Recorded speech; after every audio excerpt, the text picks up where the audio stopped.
Good evening, guys. It is such a thrill for me to be here, and thank you to Trino and all the team at Saraban for having us, and particularly to Colleen Atwood for being here.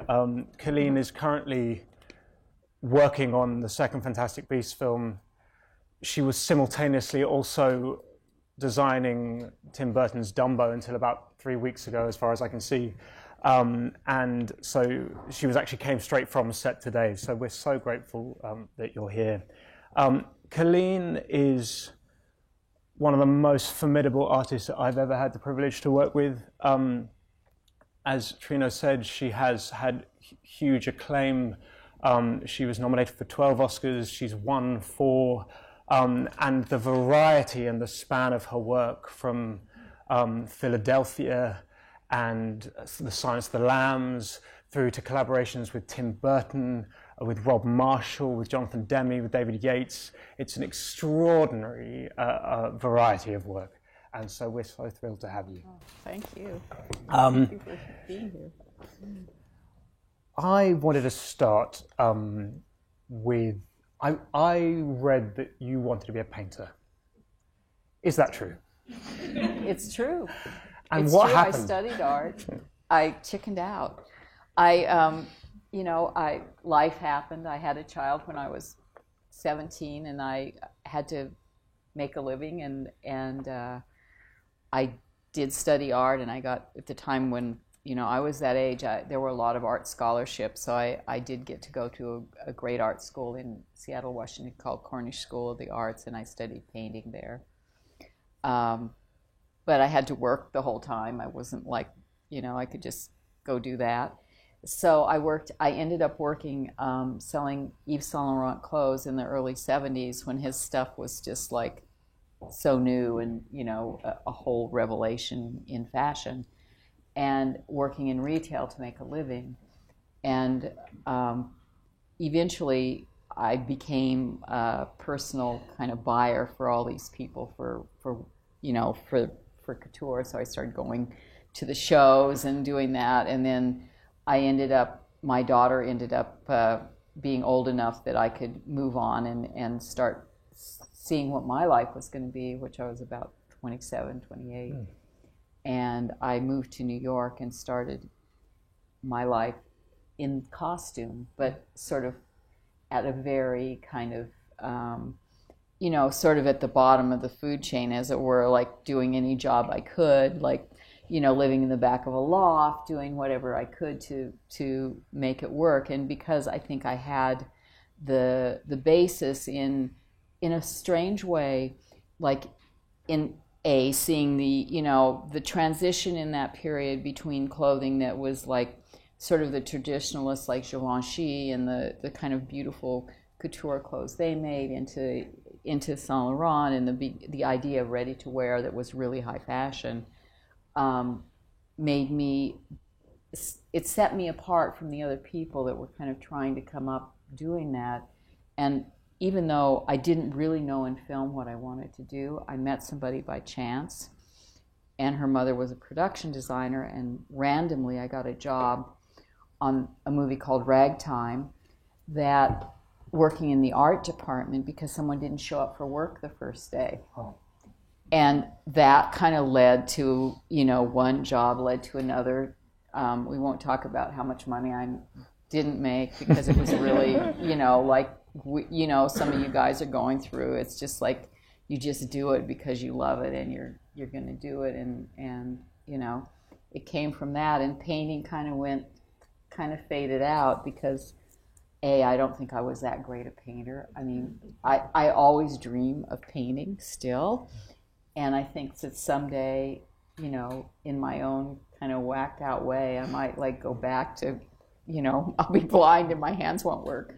But, feeling stuff in that way. But I think it's whatever it is that comes from painting or sculpture or anything at all, it all plays into costume. I always say nothing that you do in your life, whether it's being a waitress or serving drinks or doing whatever you do, goes unrelated to what you end up doing. It all kind of ends up tying together in the great puzzle that that our work is. Same for actors, So it started in production design or art department, yeah. So one of the things that's amazing, more like coffee and cookies, but yeah, all that. One of the things that's amazing about working with Colleen is her vision, certainly from an actor's point of view, seems to go far beyond just the items of clothing. It's about a look, and it's about collaboration. And do you feel that it was sort of observing all those other departments, did that have an effect on you? Definitely. I think that observing the world, being part of the world on all different levels and meeting the people, the kind of characters that you meet or you see on a street are so much more weird than like what people really are. So if you took it's like if you took all the people that you see on the street and put them together in a room without all the other people in the middle, it would be, no one would ever believe it, that it was real. And I think that that's what makes developing character and developing design in film interesting, is that you're sort of, and doing the whole concept of an overview of a film, is that you're taking the people that are in between, and you're taking the people that are in front of the camera, and you're taking the people that sort of come across them in a room or maybe sit next to them but they are not acknowledged, creates the feeling for the film. It creates the beauty, and it creates the sort of rawness of what real life is, but still amplifies it because you can control the hair. You can, on a good day, and you can control the hair, and you can control the makeup, and you control the style of what's in the room, where in life you can't necessarily do that, but in film you can, and that makes the whole kind of pistache of it all kind of work together. But there's something that I find riveting about that, because what is so I find depressing for us is that we get to see all these we see all the stages, and you see all the work with background artists and the scale of it on the film that we're working on at the moment, these huge crowd scenes. But it's not your choice where the camera goes. And how do you cope with, in film, on the one hand, you're painting on this massive scale of crowds and how you pick people out of crowds, and yet on the other hand, you're having to then go into intimate close-ups. How do you sort of, as it were, paint almost in the abstract and in the intimate simultaneously? Ultimate control.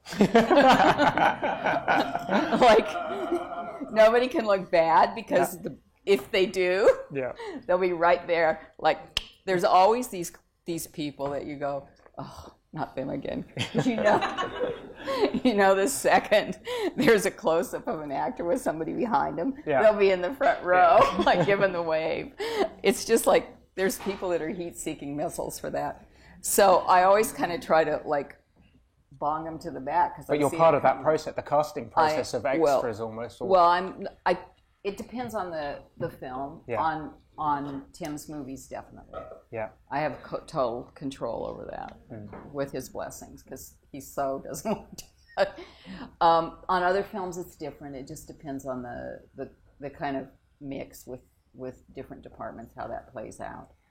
But on a film that's like a very kind of idealistically, you kind of control that. If you can't control that, you control the kind of the tears, I'd say, and then you just got to let go, because sometimes you just can't control it, and it's too crazy, and there's 500 people, and suddenly they're pulling like people from everywhere, or you fit all these people, and they say, oh, we need 50 more on the day, and you bring them in, and you just got to. The one thing I think about art and about costume is that there's a point where you can control it up to a point. There's a point where you have to know when to walk away from it. That you've done it, you've done your part, and it's alive. And whatever happens in that room and in that space, you can no longer control. And I think that's true when I study painting. Like, I really got figured out, like the hard way, sort of that you got to a point with some paintings and they were finished, but you ruined them by doing too much more to them. And I think in design you can do this, you can make the same mistakes. You know? Back to the sort of painting thing, I read this, that Rothko, when he came to paint, every morning would treat it like an office job, in the sense that he would arrive in his suit and then get into his overalls and start working from 9 to 5. I suddenly remembered about all these beautiful photos I have, which I haven't shown anyone. So I'm going to move swiftly onto this one. But starting, I just wondered about going to your process and to whether, and I always find it riveting with artists, how you seek inspiration. Is it about rigor and formality? Is there a method to the way you work, or are you sort of just soaking things in and waiting to be inspired?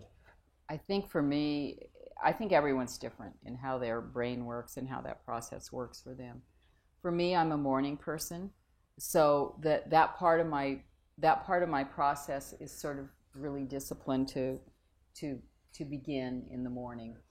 And I think that at the same time, sometimes, like if I'm in LA and I'm driving in my car in a catatonic state, I solve a problem, a design problem. If I'm sleeping sometimes, I have a dream about something that I know that's a costume, like a randomly costume thing, and I wake up in the morning and I solve the problem. So I think it's just like a matter of visual. I think if you're a visual person, you're always continually visualizing that process, and when it comes out, just depends on so many things, like how tired you are, the chemistry of your body, what you've eaten, what you've drank, what you've smoked, whatever whatever it is that kind of works for you, is different. But I think that there's a discipline to it, in the sense that even Rothko, maybe I was Rothko's script. You have to, you brought him, but even Rothko, when he got up in the morning, doesn't mean he wasn't thinking about the painting before he went there at 9 o'clock and he left at 5. I think or sometimes the thinking is not thinking. You're just there and you're doing, and it kind of flows into it, I think, especially with painting. But I can't believe that a guy like that wasn't always thinking about it, wasn't always in that space. Someone at that level of artistic achievement, I think, never leaves it, which is why, typically a lot of people that are really that gifted are also dysfunctional on certain levels. Within that, though, when you read a script and it demands something like this film did, Memoirs of a Geisha, that I rewatched the other day, and it completely blew my mind. Almost the idea of you taking it on. I mean, how were you versed in that? What was the research like? Was the notion of it being, like, when it comes to period or to something so specific as this, how is accuracy important, or do you allow yourself a freedom? Well, it's interesting, like, that you say that, like, Memoirs of a Geisha, I was foaming at the mouth. Oh, are you ready? Okay, good. I was like, yeah? Are you kidding? It was a very enviable kind of project as in the design world. Yeah. And I think that the thing that was great about Memoirs of Geisha is that you read the book and you get to the back and it's written by like a Minchy Jewish guy from upstate New York. And you're like, hey, set me free. You're kind of like, okay. He was never a geisha. Yeah. But it was a really complex project, because the world of the geisha is so complex, and in his book he really examined that, but it's also told through the mirror of so many layers of time and change and modernity coming into a culture. And the incredible intimidating thing about that was to go to Japan and see how the Japanese do it. But did you hold off that for a while? No, I kind of went there. We luckily luckily we went there as a group, the director, the DP, the producer, myself, and the production designer. Went on a cultural kind of exploration of Japan, which is one of the great gifts of my career. But we were, we went to, went to Kyoto, and we went into the countryside, and we went to sumo matches. We went to we call them shrimples, shrines, temples. We went to every shrine and every temple, and examined, the Japanese. We were ushered by sort of Japanese film company and stuff, but luckily, in some ways, the structure of Japan is very complex and very Byzantine, but the graciousness of the Japanese people is so excessively special that, if I would talk to somebody we went to this house that was, it was a 500-year-old tea house in Kyoto. And I saw all these prints on the walls, and I started talking to these people that were just there, and it ended up that it was owned by a textile company, and it was called Tatsumura Textiles. It still is. It's been there for 400 years, many generations.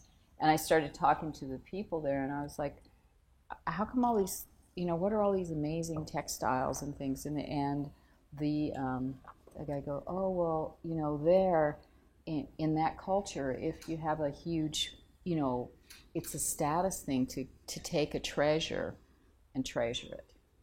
And so these places survive because they're owned by a huge, Tatsumura Textiles. They're owned by huge companies.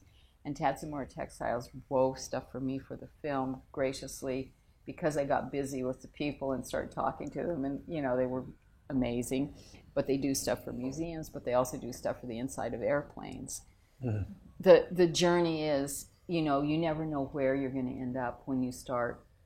You have the cultural tour, and then you kind of go off on your own things as an artist, and finding those people just in a sort of the most inappropriate, probably to them, because they were freaking out because I was talking to these people.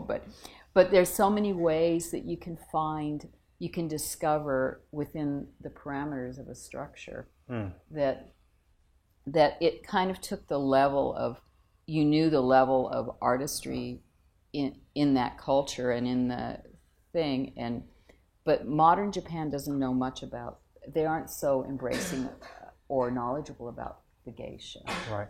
More so than the West, but not really. So it was quite freeing to go there and to see it, and to see within the world how it reflected the story.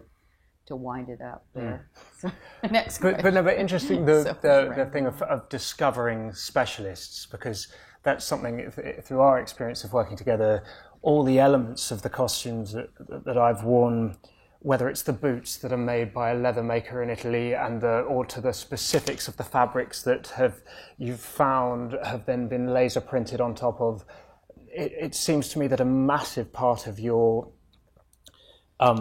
genius is finding people and allowing people to freedom under your. Now, has that changed with technology? Is that something that and since you've been working, is it something is that inspiring, or is? It's one of the most inspirational things for me to find people that have skills like craftspeople, and people that have old skills and then new skills, and ways to take the old skills of the feeling of weaving or the feeling of leather work and things like that, and translate it into new materials, new techniques to make it.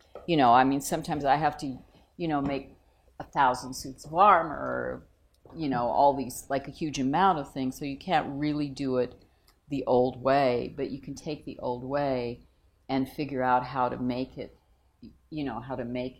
feel like that, but be feasible on a financial level and on a visual level, that's something you can live with. But the thing that's great is the people you find that help you create it and help you find the feeling, the textures, from a metal ring to a piece of leather to, all these things. The people that bring that to the table with me elevate me to a level I don't deserve to be elevated to, because they really are a huge part of that process. Because I'll like we riffed off each other. I'll go, here, like, let's try this, and then I come back and I've tried something else, and it's so much better than what I was thinking that you're going. I have no shame. I go, yeah, that's great. Let's do that instead. Like, you can't have so much.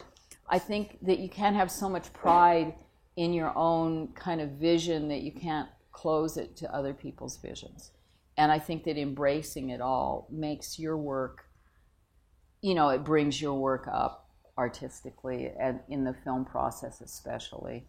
I mean, you have to also, on that level, you have beautiful things that you can make, but if an actor can't wear them and it doesn't feel comfortable or like close to them, it doesn't ever really work in a certain way.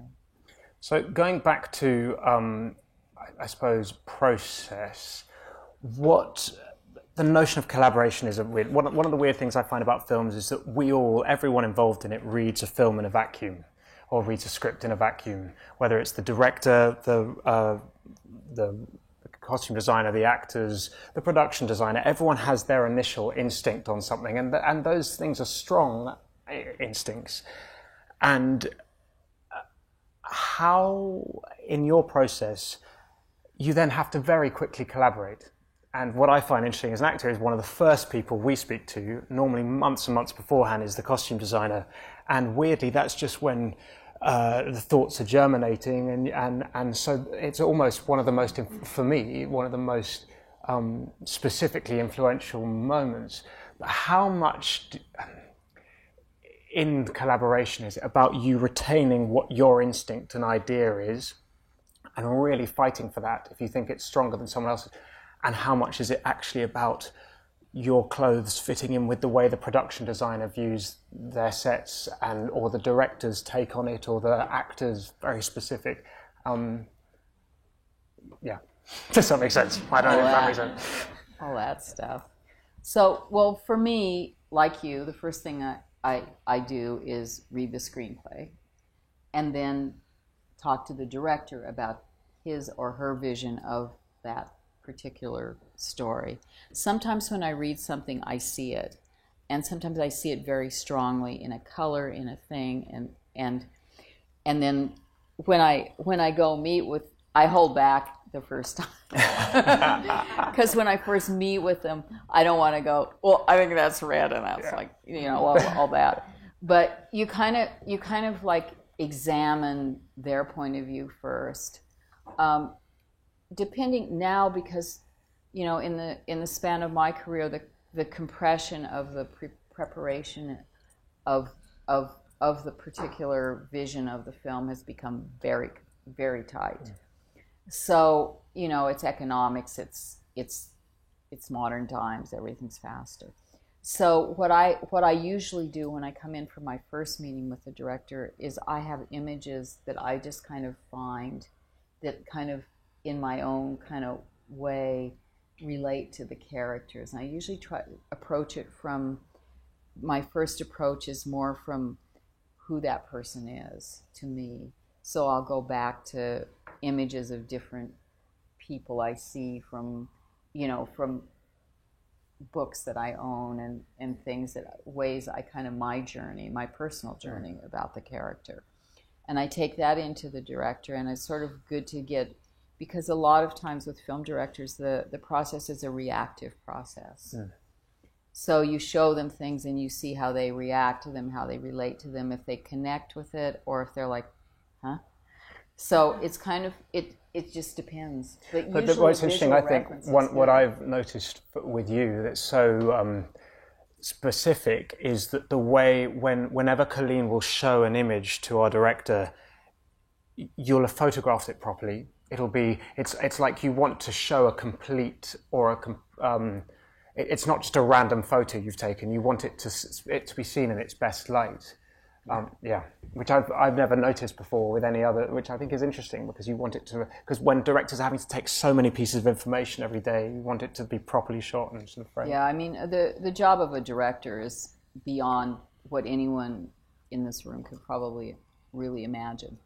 But the job of the director is, reacting to, probably 60 or 70 people a day on light, this, whatever. So if I'm showing them an image, I want it to be clear. I want to make sure I used to like run in and go like try to shove it in front of their face as soon as I could.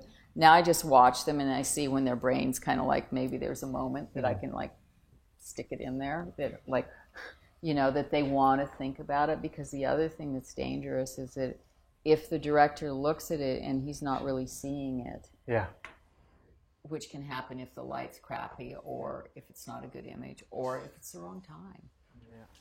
It has to be a time that they can actually look at it. I mean, I've worked with directors who have tortured me. I've had to wait till 10:30 at night to show them pictures that, for something that's working the next day.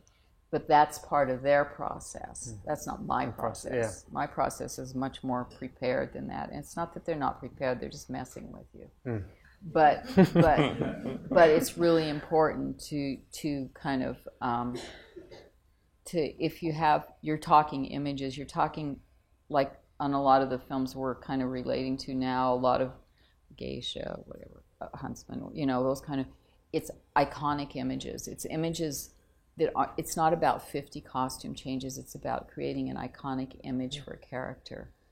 And they may have 5 changes instead of 60. It depends, how on the process. But whatever it is, even if you have 60 changes, you have one change that's just change. It's the change that says who the guy is, or the girl, or whoever. And I think being able to show that to a director in a clean way on a clean shot is really important, because then they can see it.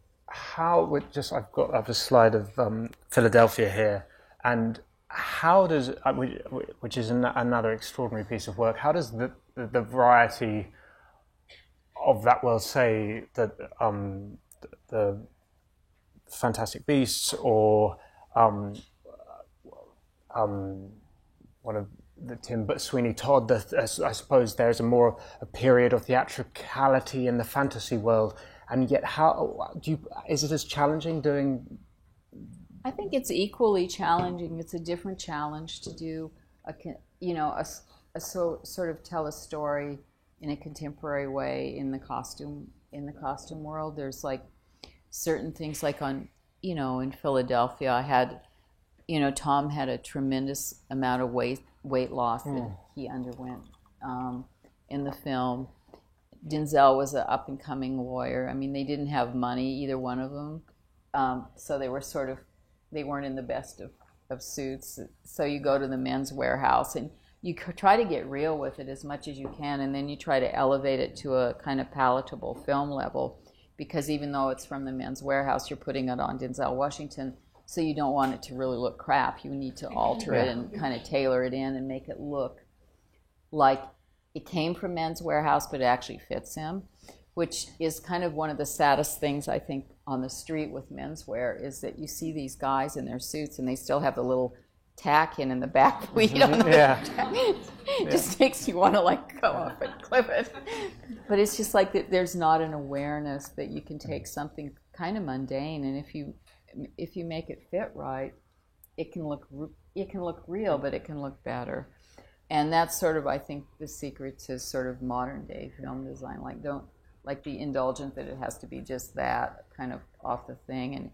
And I think in this, this was kind of. That's one of my favorite of your costumes, Denzel Washington at the fancy dress party as a lawsuit. I was like, the film, it has this amazing palette, and I think, did you do proportion work with Tom, as far as, did he lose weight throughout the film, or were you trying to play with? We played with it a lot, because we're like everyone thinks, oh, you'll look skinnier if the clothes are bigger, and it didn't really work that way. It kind of made you look bigger if the clothes were bigger at a certain point. So we had to really, we really did test that out, and Jonathan, was really into that, and so it's an interesting kind of scale of things, and also the difference between photographing something like that and that thing in the room is oftentimes quite different. So the perception and the reality of it on film can sometimes be I remember it's fine, but it can look bigger on film. And so I remember when we were doing Theory of Everything, because you can't shoot chronologically because of you have to be a certain weight at the beginning, and that's to play the character when they're healthy and when they're not. So interestingly, the costume design, but also the production design around it was also important. But as you say, you could never see it was always from what angle the shot was. You'd have to sort of style the clothing, because sometimes those suits would for camera. Yeah. So this was directed by Jonathan Demme. One of the things I think is extraordinary is your collaborations. So you've worked twice with Jonathan on Silence of the Lambs, Philadelphia. Married to them all. I worked with him. Oh, did you work with more? Oh, yeah. But that's okay. Shoddy research, sorry. Those are the most famous ones I worked with him on. But then Rob, Beloved with. On The Beloved, sorry. And Rob Marshall and Tim Burton on it. I'm going to move on to I've got so many of these images, we're not seeing any of them. This is Meryl Streep looking amazing, and I love this costume. But so Rob Marshall, what comes with collaboration, other than sort of familiarity and shorthand? What do you enjoy about returning to work with people? Well, it's the levels of the challenge, the levels of self-challenge, like, don't go back to what you know they're going to like. Yeah. Because it's in some ways directors like certain things, and that in some ways you want them to like what they're going to like. Yeah.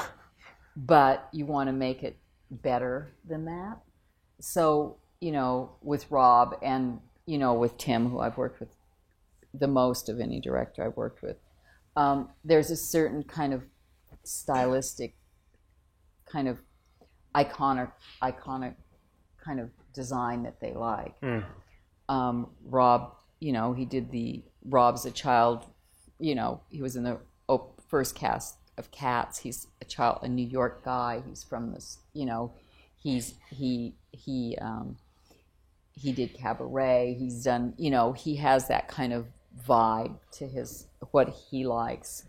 I did Chicago with Rob, which was my first film, but we just connected instantly in the sense of design. And he's a great collaborator in the sense that he's very prepared as a director. He's very controlling as a director, but he's very kind of open to seeing what you're going to do with it and letting you just go with it, but also being incredibly prepared with it. Right.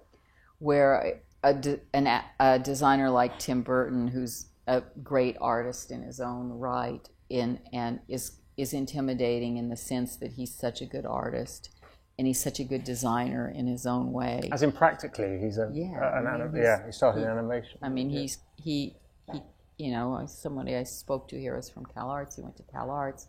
He was an animator, and the thing that happens when you collaborate with these guys like Tim, you kind of remember where they've come from. And one thing about an artist like that, if they've come from that sort of drawing background and that sort of graphic and cartoon background, in a sense, they see some things in the room in a different way than you're going to see them. They're going to see a doorknob. They're going to see a knot in the wood on the floor. They're going to want the shoe to be here, and it's a really interesting way to approach design because it's kind of unpredictable, but predictable at the same time. Right. So you have to preempt their unpredictable predictability. Yeah.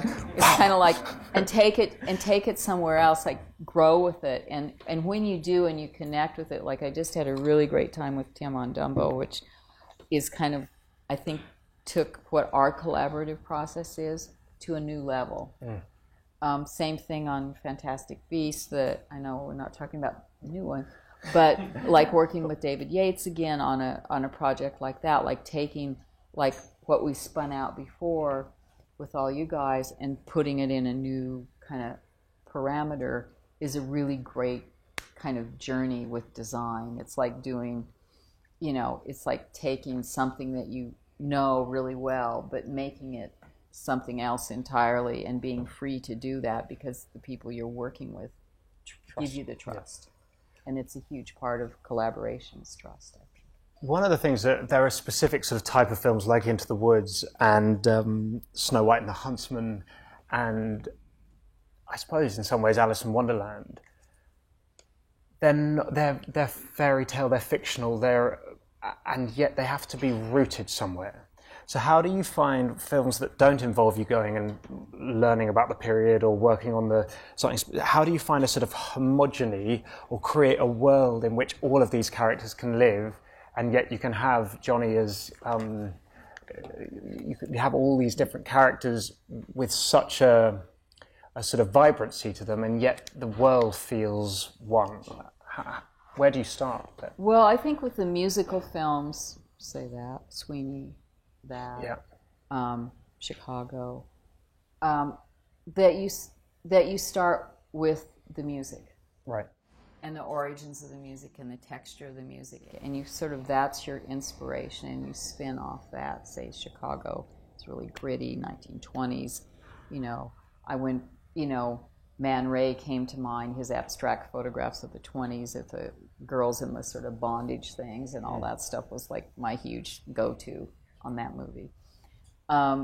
Photography of the era, depends. On Into the Woods, it's trickier because I really had to go somewhere to make that up. And so I went back to kind of early fairy tale kind of imagery and some books, some old fairy tale books that I had that were fairy tales that were interpreted kind of through the 40s and 50s of earlier fairy tale illustrations. So I took like the kind of combination of those two to come up with Into the kind of vibe for Into the Woods. For something like Alice in Wonderland, I mean, we have, Lewis Carroll's illustrations. We have Tennille's illustrations. Nick's photo. We have Nick's photo, which is stunning, beyond belief. If only she'd gotten to do that once in the costume, I would have been so happy. Thank God we had the photo shoot. Mm-hmm. But at the same time, like with that, the starting point was really the book and the story. So in those kind of fantasy things, that was kind of where I went with that journey because, in the old thing, she's vaguely tutored through Victorian eyes. Everybody's sort of got that sort of quasi-Victorian thing with a little touch of the kind of tongue-in-cheek modern thrown in to make it relatable to your audience and to young people and things like that. And clothes that are actually the right scale to the people wearing them. And, Alice, the second Alice, the Through the Looking Glass, like Sacha Baron Cohen's character, we had the best, like, he's a handful on a good day. But we had, like, the craziest fittings because I'd make, instead of, like, I got him for, like, one fitting, I think, and then he was away, and then I had to come back. Anyway.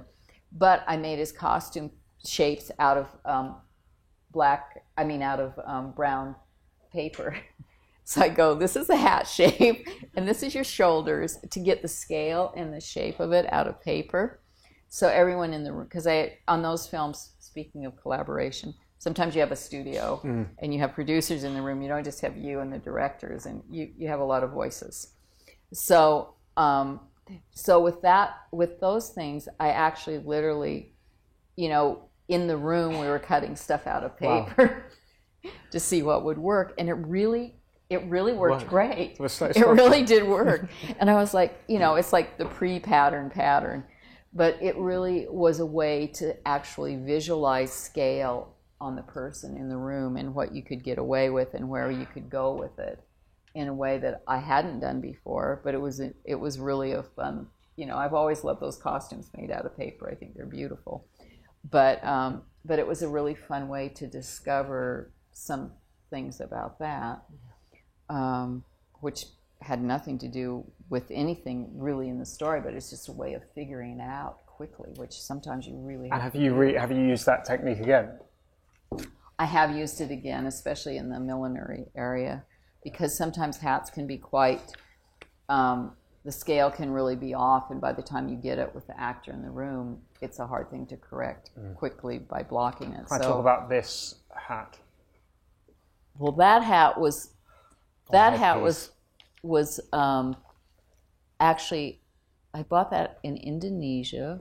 Christine is here, my assistant from 20 some years. We're not saying how many, but we bought that in Jakarta at a flea market. And sometimes when I see things that I know someday in my life that are wonderful, inexpensive, and great that to rework, I will buy them because I know I might not find them again. So when did you find? So cut to, you come to London, there's 10 at the flea market, but no, that was actually real. But sometimes you find these weird things on the street or wherever, and you're just like, I don't know what that's for, but it's not that much money, and I'm going to buy it. So my wife and I have this thing called the One Day box, which is basically the box where you buy stuff. You're like, one day, maybe.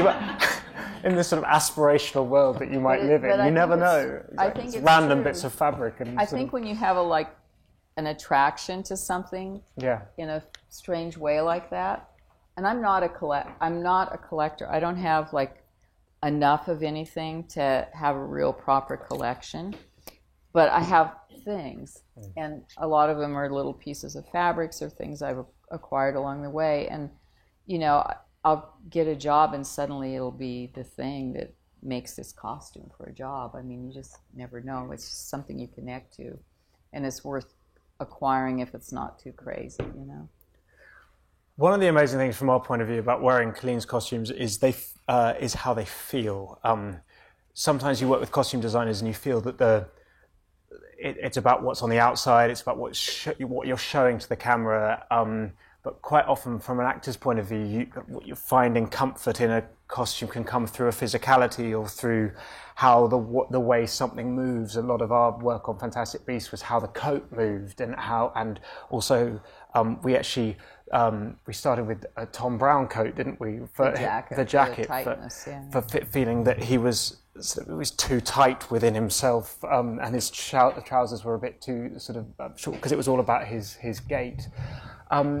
That notion, though, of what you give actors, and also because we see you at the earlier stages when we're still forming things and vulnerable, Colleen will often make things that are very specific to the actor that will never be seen. So on our Fantastic Beasts film, there was this intricate pocket design which you basically never seen in the film, but it was a way in which I knew that all the creatures could be hiding. And I know Ezra, who's here tonight, had the most stunning bit of embroidery. It's not. Well, I don't know if I'm even allowed to say it, but it's not for anyone, but it's for us. Yeah, it's for you. Yeah, it's for him, it was for Ezra. But how do you think of those things? Where do they come from? Are they just? It's my connection with if I were new, what I mean, in a weird way, I'm not that person, but I'm like, I feel something sometimes for like Ezra's embroidery or your thing that I feel like is some. It's like a present for you guys. Like something I give you. That's like a thing that.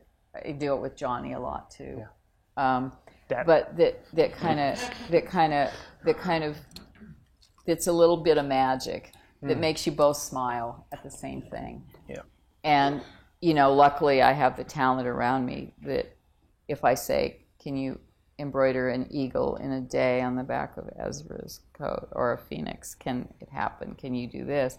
I have people around me that have that capacity and ability to do that. So it's sort of, it's a really, I'm blessed in that I'm in a room that can do that. But there's also ways you can do it with a drawing on a piece of tape and put it in the back. It doesn't always have to be all that. It's just little things. And I think that when you're working with actors, they're people like you. They're creating characters, but there's kind of always got to be a little joke.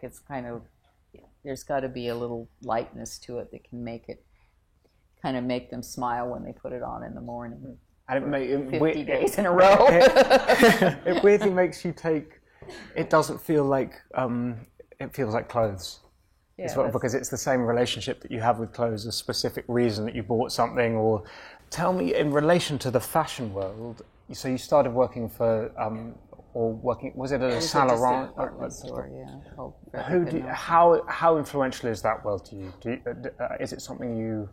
Who are the designers that you sort of admire? Well, so many, but I wish I admired less because I'd probably have more money. But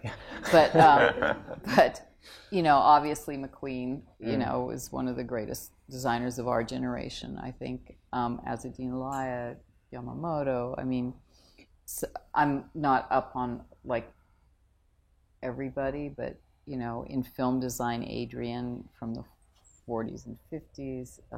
Piero Tosi is a great Italian designer from the 70s New Wave. Will you refer to them, to designers specifically for inspiration for stuff, or do you tend to look at photos of people out in the world, or will you take a bit of everything? Kind of both. Yeah. I mean, everything, you know, like videos, you know, people on the street. I mean, the street's the best. I mean, there's nothing like the street because it's so random and crazy and sometimes ridiculous beyond belief. Yeah. But sometimes it's really powerful. So I think the combination of you know, books on design, designers, photographs, you know, old photography, new photography, you know, is really, I think in our world we have to that it all kind of happens at once in a way. It's so fast. Do you have any? I found out online that you made you had a collection of handbags, accessories. Is it a world like? Have you ever felt like you wanted to design a collection? Is it ever something you? It's kind of, you know, people always ask me that. I said, yeah, I would love to do that, but it's a whole other commitment. It'd be good to do like a collection and then like go back. Bye.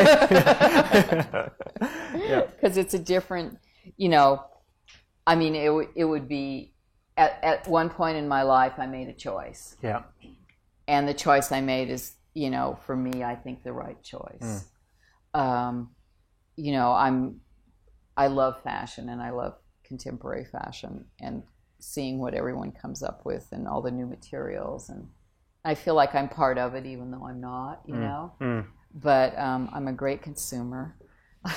But I also feel like now in this day and age with Twitter and Instagram, the sort of following of costume designers and the influence that has on fashion is pretty huge. Have you noticed that change? Yeah, I think there's more synchronicity with it now, and also the whole kind of influence of cosplay is kind of from all that world is pretty intense. Like sometimes I see people on the street and they're like, oh, well, they did a good job with that. So, you know, it's all part of all that instant sort of visualization of self. Of self, it's like Hannah was talking about it too, like self as yourself that day, as yourself not always, like the idea that this day maybe you'll have one thing on and your hair is one color, and the next day you'll have a visualization of yourself in a blonde wig with a, you know, with a purple dress, and that's a whole other kind of way of being in showbiz without being in showbiz. Yeah. Disappointment. This scene here, which took place at the American Ministry of Magic, I've never witnessed costumes like it because all the international wizards from around the world had come, and I cannot tell you, our jaws were dropped as we walked into that room because of the work that Colleen had done. And you see it in the film, you see it, but the focus is on Carmen and on Catherine Morrison, and there, of course, were moments when half of the room, of course, couldn't be seen. In the same film, Zoe Kravitz played Lita Lestrange, and she only appeared in a photograph in the film. It was a momentary introduction, and yet the costume that you made for her was this extraordinary kind of tinfoil couture creation. But of course, for the film, it just needs to be a photograph. So in the end, you only see the head. Like what? But as a costume designer, you must always be like, but that one, like all that, the work that went. How do you deal with that? You know, you kind of go.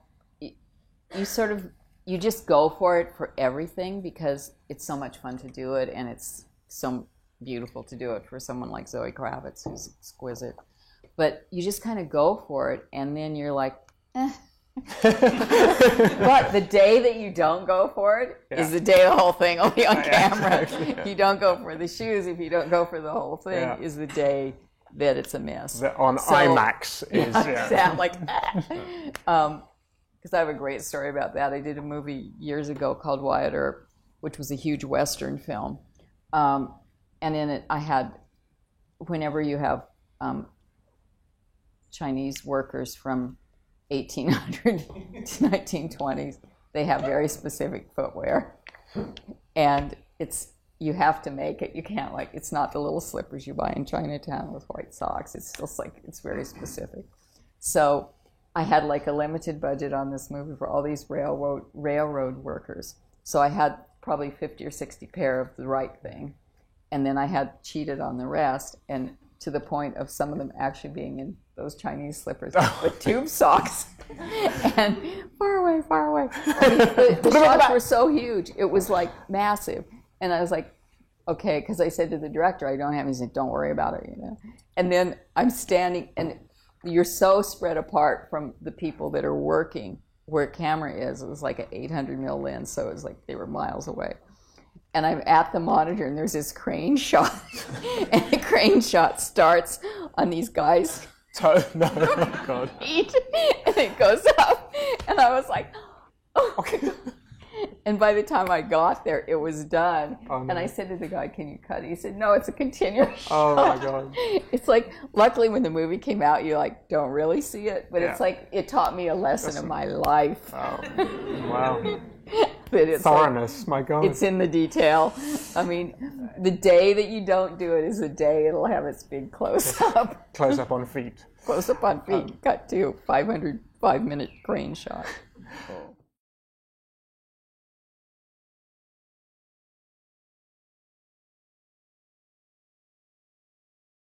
The interesting thing about that is it's a continuum. It evolves.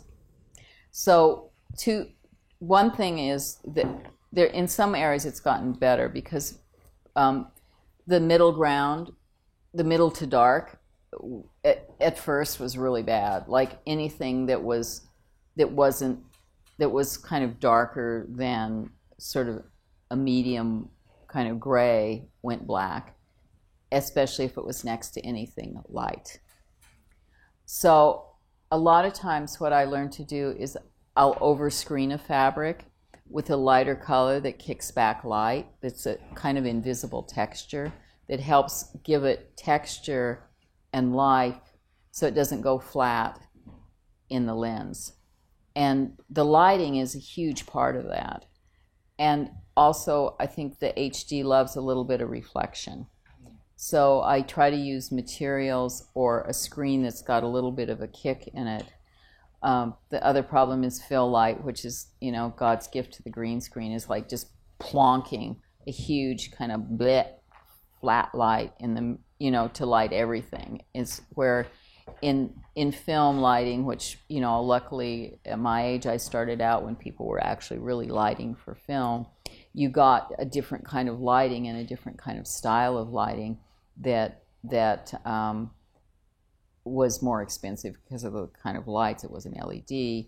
Now it translates all to HD anyway, so people are less. But the thing that's the upside is that HD's gotten better. So it's kind of a game I play with it, like trying to figure out how, what's going to work depending on the DP I'm working with and their particular style of lighting. Definitely dictates what materials and styles of materials I use.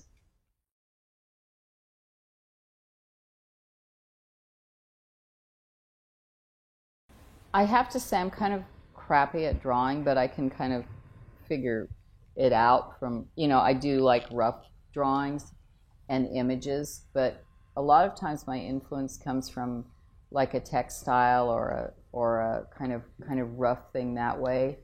I think that for me in my design process, the part of the design process that's really the most relevant is the actual first muslin on the stand.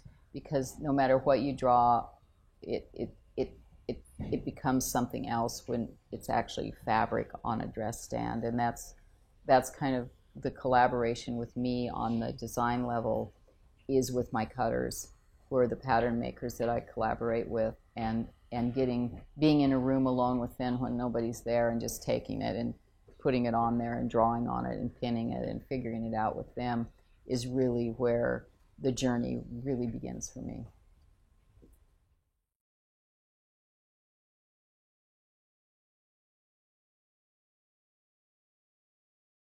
I'm there. No. And, I have very strong assistants, usually one or two on a show, but for me, at that point when a costume's a big costume or even a prototype costume that I'm going to make a lot of, I have to be there. I don't have to be there 24, like watching as everybody's stitching it, but I'm there when it goes on the stand and it goes on the first person, because I don't think anyone else can see that for you in that way. I had a thing the other day when we were doing a scene, and the costume that I wear in the film, I was having to do it underwater, and it was being adjusted ever so slightly, basically for stunt work, really.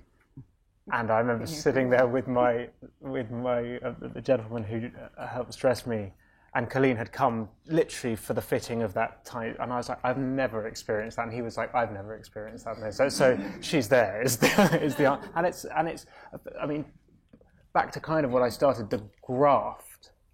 Literally, she designed Dumbo whilst designing the second Fantastic Beasts, and is there in the morning when the extras arrive at 4 or 5 in the morning. I've got to say, as far as being inspired by a work ethic, it is really dumbfounding. Well, I grew up on a farm, so it's an early day on the farm. But, I think that in order to have the people around you do the work that you want done, you have to do the work yourself. You can't be a pretender and really get away with it on a certain level. I mean, you can have great people and all that, but if you want the work to really represent you and what you want your work to look like, you have to see it. You have to be in the room with it, and so it's important to be there.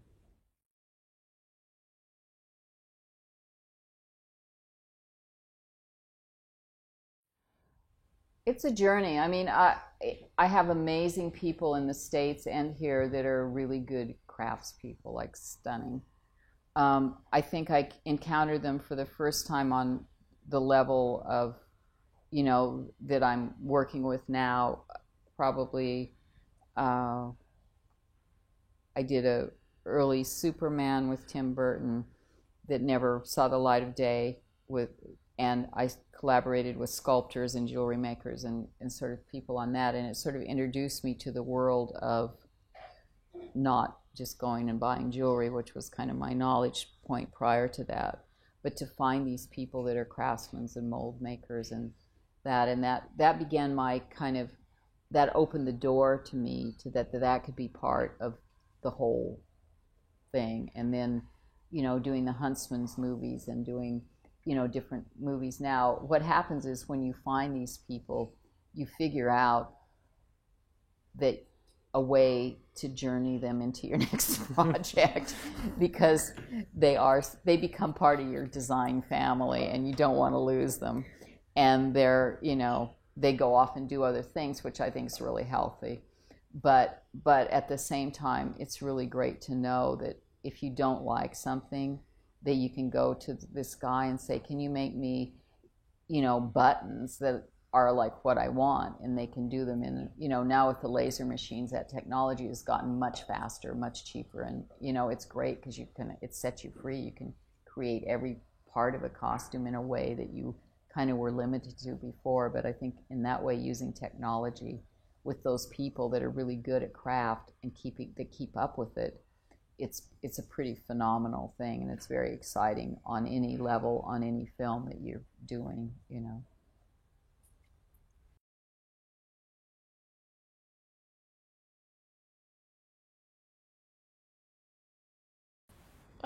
It's great when that happens, when it's something that kind of goes into life and flows back and forth. I think it's in Helena's case, she can wear a pair of bloomers on the street and it becomes something else.